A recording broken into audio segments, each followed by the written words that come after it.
India's energy transition often gets talked about at a very macro level policies, targets, and big announcements.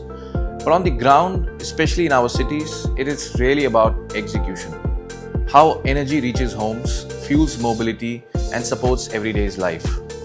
Natural gas has quietly become a key part of that story.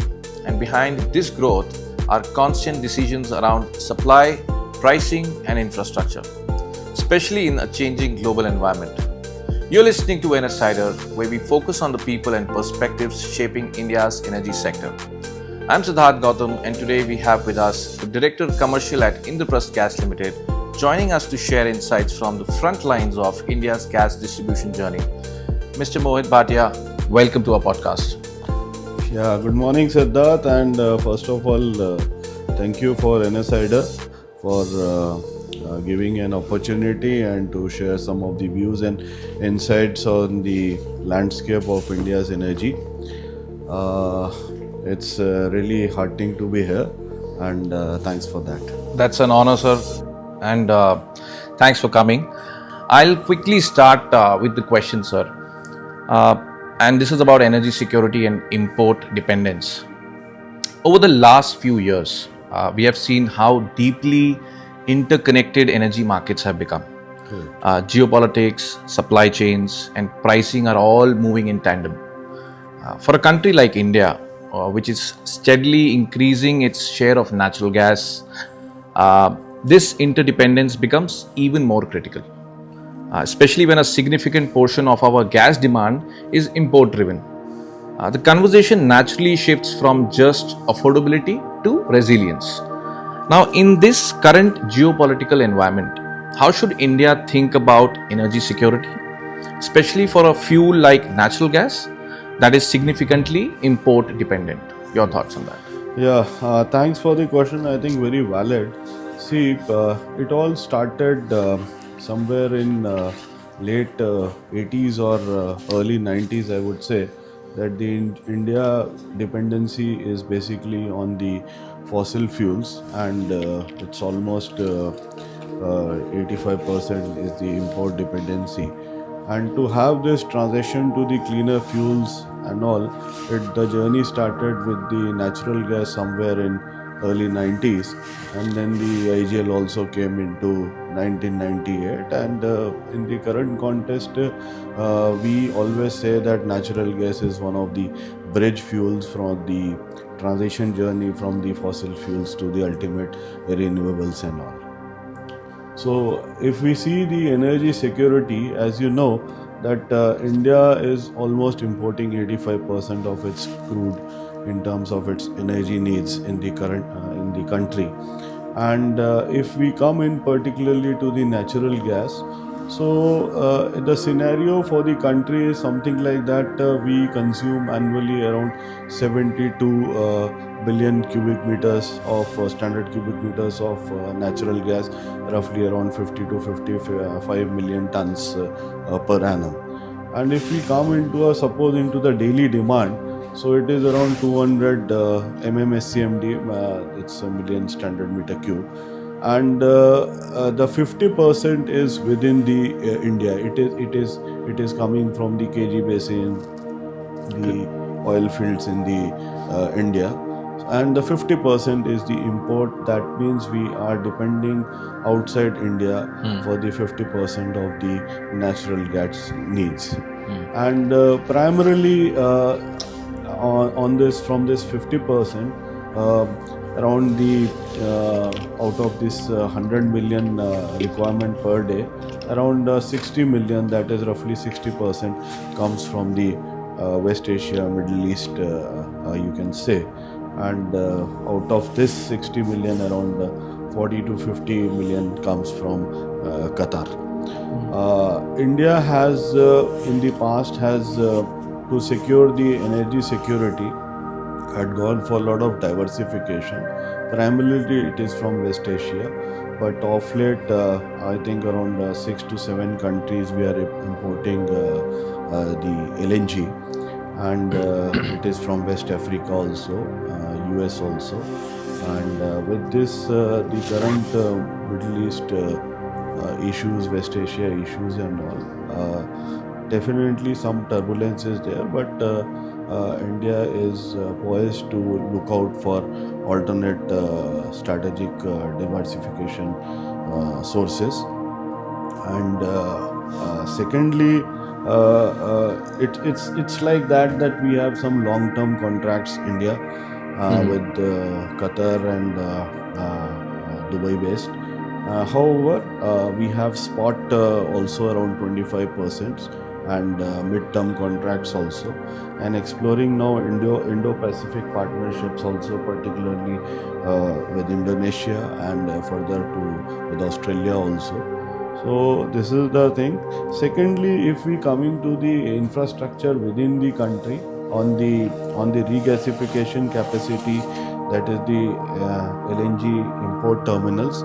So we have in the country around 8 terminals, both across the west as well as east coast, and capacity of around almost 52 million metric tons per annum. So that is there. And in terms of buffer, because we do not have any strategic I would say reserves, storage reserves within the country, but these LNG terminals which we have around 9 to 10 days buffer or a storage capacity is there, but there are proposals within the country to have strategic reserve for the gas, so that will happen. Correct. Coming to the indigenous, that is the within the country, I think government has a very conducive policies, and with the current ministry and government, a lot of push is there on the ENP, exploration and production. A lot of new policies have come up. One is the OALP, that is the Open Anchorage licensing program, where in this under the Samudra Mantham and the deep water findings, and now we have some findings in Andamans also. Right. So those reformations are happening, and trying to build up within the India in terms of Viksit Bharat or the Atmanirbhar Bharat. Correct. Also that is there for strengthening within the country's energy security perspective. Then the one space I think for the energy security is the compressed biogas. See, India has a huge potential of the agri waste, poultry, the animal waste, and the MSW also. So almost to the tune of 60 million tons of the biogas capacity or potential is available in the country. And of late, things are shaping up in a very, very good way for compressed biogas, and almost it is in the nascent state, but government is pushing very, very firmly on this, and lot of reformation in terms of policies have also happened. So this is one thing. And the third thing is on the infrastructure. I think India has almost now 35,000 kilometer of pipeline, out of which 25,000 is operational, and another 10,000 is in the work in progress. And the entire country is connected to the grid. And going forward, yes, it is a concern with the recent turbulence, but India, if it goes in this direction, I think it will be a good transition for the natural gas. Thank you for your thought on that. I also wanted to understand on the Strait of Hormuz and the supply routes, one of the most critical choke points in global energy. Always we were talking about the Strait of Hormuz, while recent signals suggest that there are some, easing that has happened in the congestion route, but the underlying vulnerabilities haven't entirely disappeared, right? So again, for a nation like ours, which relies heavily on these routes, even minor disruptions can have ripple effects. So while congestion at the Strait of Hormuz appears to be easing, how closely does this impact India's energy import and pricing outlook? Yeah. I think a very valid question, Siddharth, in the current context. We all know that almost 20% of the energy, that is the oil and gas, flows through this strait, that is the Strait of Hormuz. And I'll answer to your question in two parts. See, the first part, as far as India is concerned, India's dependency more is on the oil, crude and all, and with the diversified approach in the last 4-5 years, I think our mostly of the crude is coming from the Russia, and which is just avoiding the Strait of Hormuz. Around 35 to 38% of the crude comes from Russia. However, definitely around 20-25% of the crude also comes from the Strait of Hormuz. So as far as crude is concerned, I think India is very poised in a very strengthful, or in a good position, that not much of the dependency is there from the Strait of Hormuz, although some dependency is there, and the country is definitely trying to find out the other sources of the crude. Secondly, coming on the LPG front, yes, LPG dependency is 50% to 60% for the country on the imports, and almost of this 50 to 60%, the 90% comes from the UAE and Qatar, and that passes through the Strait of Hormuz. So yes, LPG is under stress, but the government has taken up various initiatives in last couple of days, in fact last 10-15 days, to boost the internal production as well as to mitigate this Strait of Hormuz thing. Then coming to the LNG, as I mentioned earlier also, 60% of the LNG imports which India comes from Qatar and Strait of Hormuz.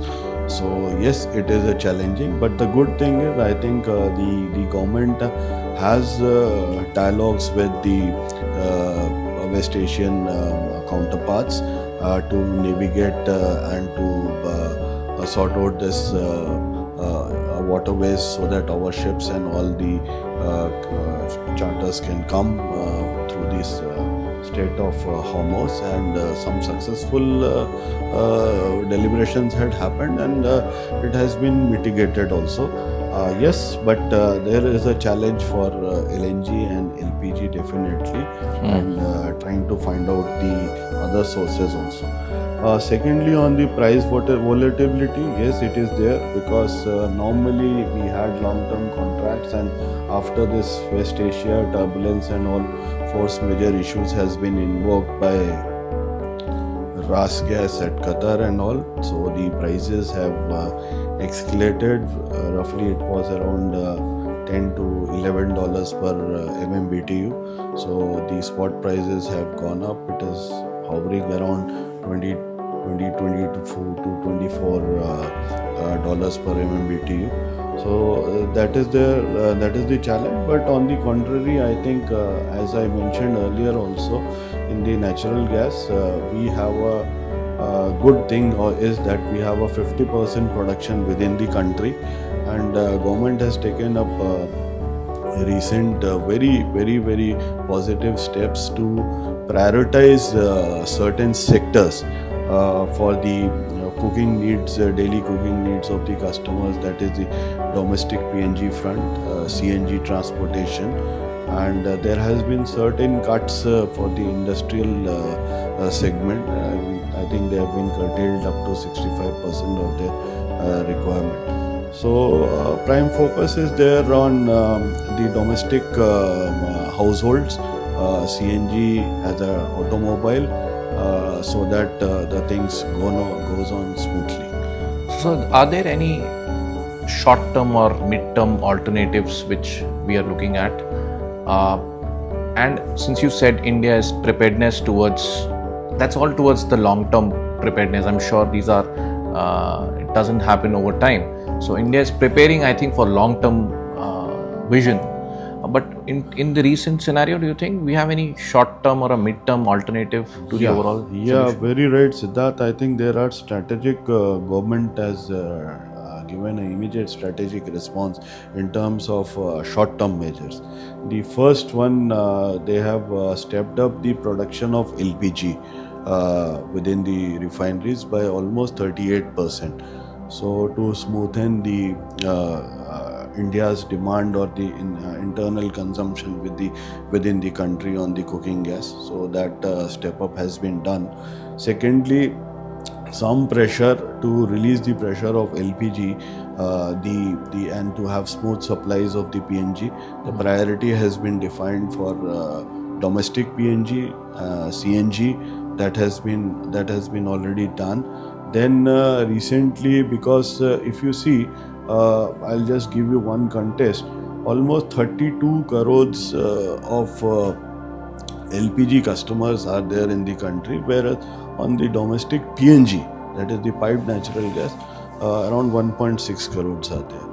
So within the country there is an abundance of gas, natural gas, and if we can prioritize this gas to the households, some stress release will be there on the LPG front, which the government is also doing.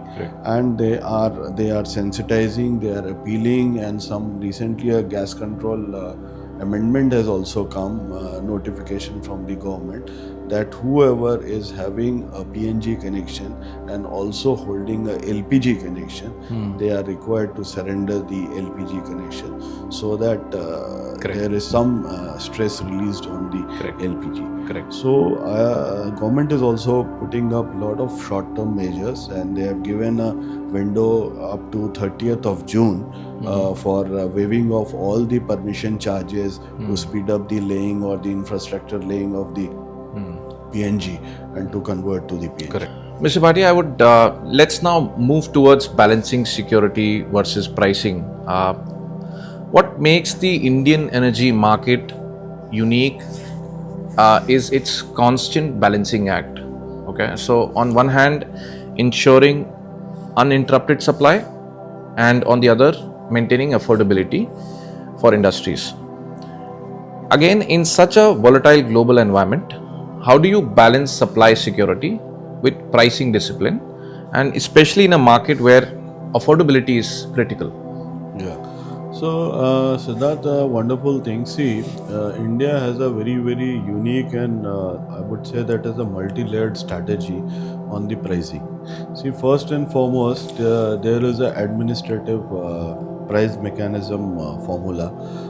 So, after the Kirat Parikh committee, they have done the study and it got implemented somewhere around 22. There's APM thing that is based on the Indian crude basket.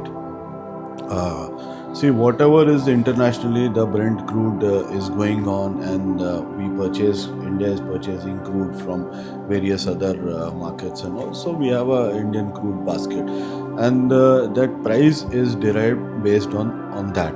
So India has kept a floor price of around $4 per MMBTU and a ceiling price of around $6.75. So this is available domestically, and this gas is being prioritized for certain sectors in the India. Number one, for the CGD sector. For domestic, it is 105% of your allocation. So domestic customers using in their household for the kitchen and all, so they get at this price. Then CNG is being positioned at around 67 to 70% of this APM, and the balance you have to blend with RLNG. And then the second priority sector they are giving to some fertilizers also. So one is this, it is derived from the Indian crude basket at APM. Secondly, yes, the country various downstream companies and all, they have already gone for a long-term contracts up to 10 years, 15 years. And the thirdly one, whenever there is a turbulence or when there is the spot prices go down, they go for the spot or the short-term contracts also. So that is there. But yes, in the today's contest, when the crude has shooted up beyond $100 per barrel. So this is a challenge, and some pooled gas is being procured, and then pricing is being derived like that. There is definitely a stress on the industrial customers because they are being curtailed at around 65% of their last 6 months average consumption. So there is definitely a stress because LPG being an alternate fuel is totally, I think we are now giving priority to the domestic sector. So that is there. And then I would say that one thing is there on the commercial part also, because you have must have listened a lot of media interactions and all in the recent past that there was some issues with the commercial customers, particularly hotels or restaurants and all. So they are being also restricted up to 80% initially, but some critical like hospitals, educational institutions and all, they are being given this priority, and pricing is kept stable or sort of thing. Okay. So there is often a perception that natural gas is the fuel of the future in India. But on the ground, demand can be extremely pragmatic. Yeah. Industries in particular are highly sensitive to input costs Correct. and can switch fuels when economics shift. So let me ask this candidly. How sensitive is demand for gas really? And at what price point do industries start switching back to alternative fuels? Correct. So I think as far as India's industrial segment customers are concerned, is very, very price sensitive. It's no doubt about that. See, in natural gas, there are normally there are three sort of indexes. One is the Henry Hub based at US. The other one is the Brent, and the other one is the JKM, that is the spot and all. So before this West Asia issues and all of the war issues, I think the Brent was hovering around $60 to $70 per barrel. And since the alternate fuels, in particularly propane or LPG, they are linked to the Brent, so the prices were down, and there was a challenge because most of the RLNG which is being imported, it was based on Henry Hub, and Henry Hub in US was a little bit higher.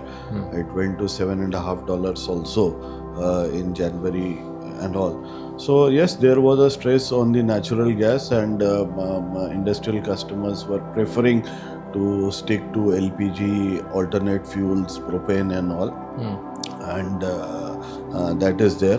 But if we see that if we want to retain, or if we want to capture, or if we want a transition to the natural gas for these particularly industrial segment, I think the break-even price will be sub $10 per MMBTU. Beyond that, I think it works out to be difficult for the industrial customers and all. If you leave apart the current context of the turbulence and all, and if we have the normal scenario going on, so I think sub 10 will be good, and that will be the, you can say, the break-even point for the switchover of the industrial segment, particularly to the natural gas segment. Got it.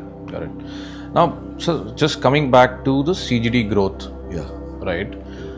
From the outside, CGD looks like a high growth success story. What is on-ground challenge in scaling distribution that people consistently underestimate?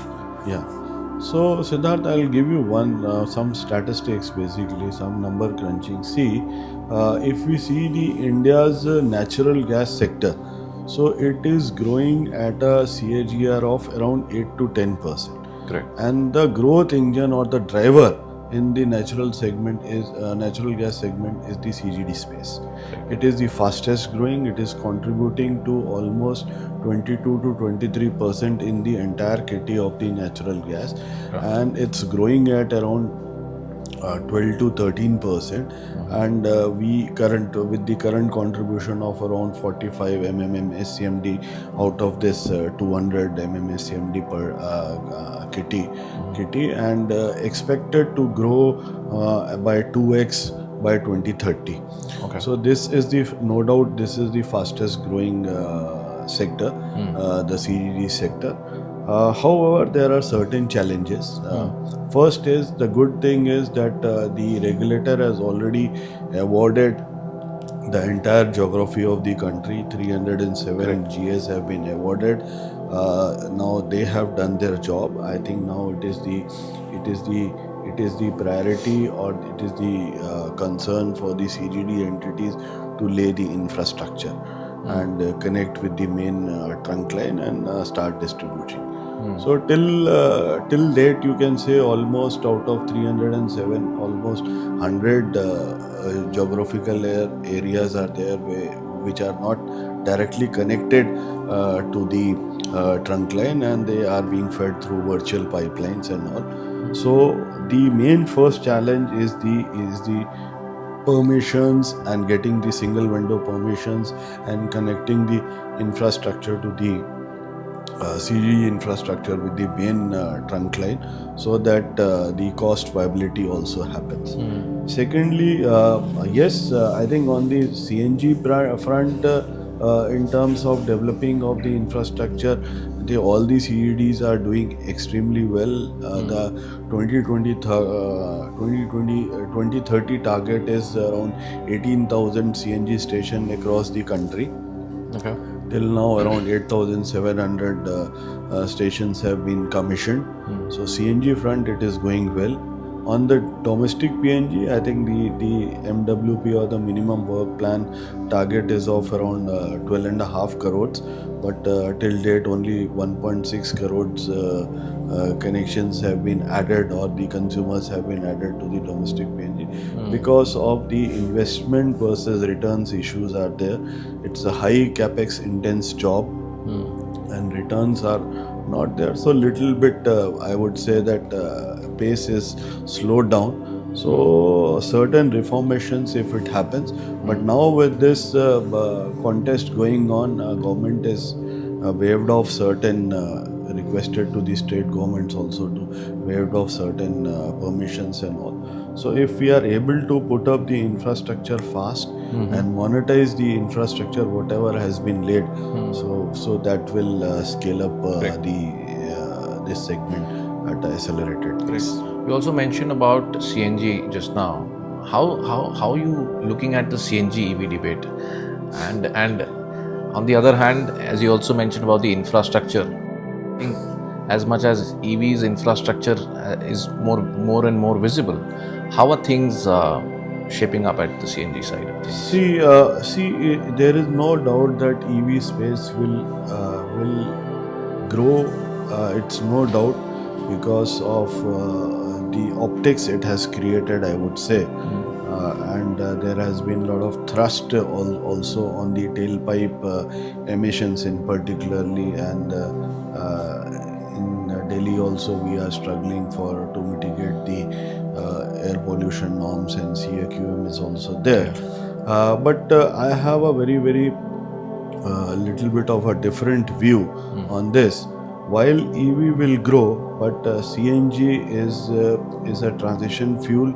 It has come up a long way. There are certain, if we see the passenger car segment, I think there are two different elements. The EV is basically more on the higher end or a higher segment, because if you see a EV car, normal EV car, it is costing almost 25 lakhs plus. Correct. Whereas the CNG variant is around 8 to 10, or the higher end is also around 15 lakhs.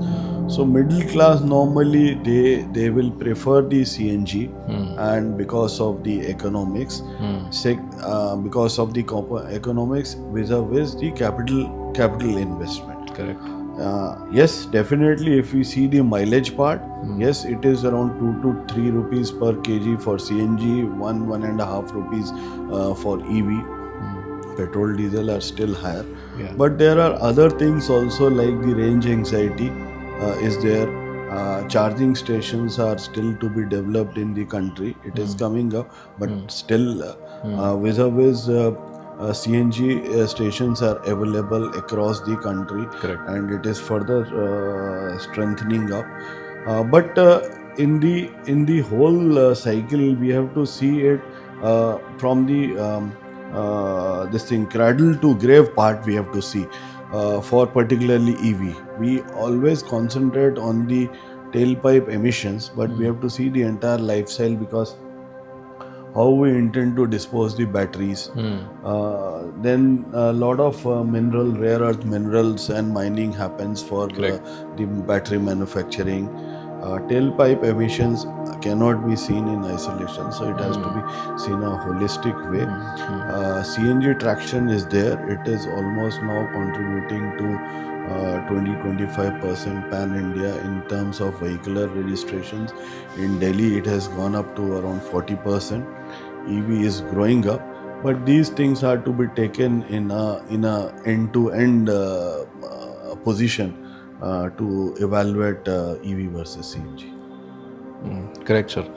I also feel, as you also rightly mentioned, here there is a completely different economics happening between, and certainly I think CNGs is going to attract a larger volume here as compared to the EVs, at least in the current context. Sir, what's your thought on hydrogen and the future infrastructure around hydrogen? As conversations around hydrogen and alternative fuels are gaining momentum, how future ready you think is the current CGD infrastructure?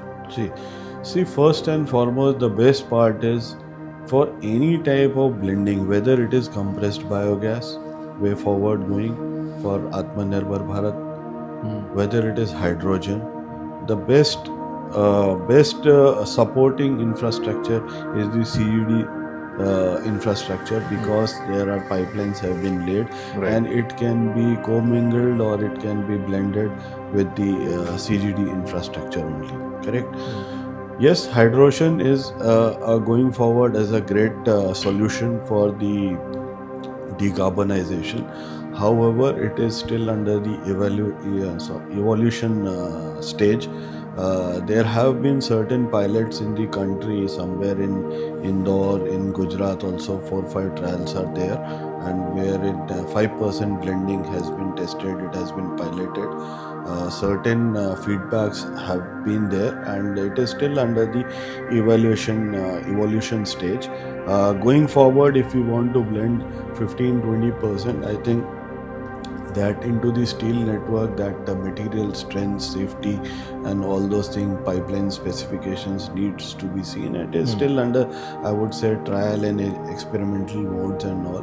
The technology has to still evolve, and it has to come into the viability in terms of costing also. Yes, going forward, I think it will be there a solution, but I think some long way to go. Okay. I won't take much of your time. I'll just move on to the last question. Okay. So, if you had to take one contrarian view on India's energy transition, something most people in the industry might disagree with, what would it be? Yeah.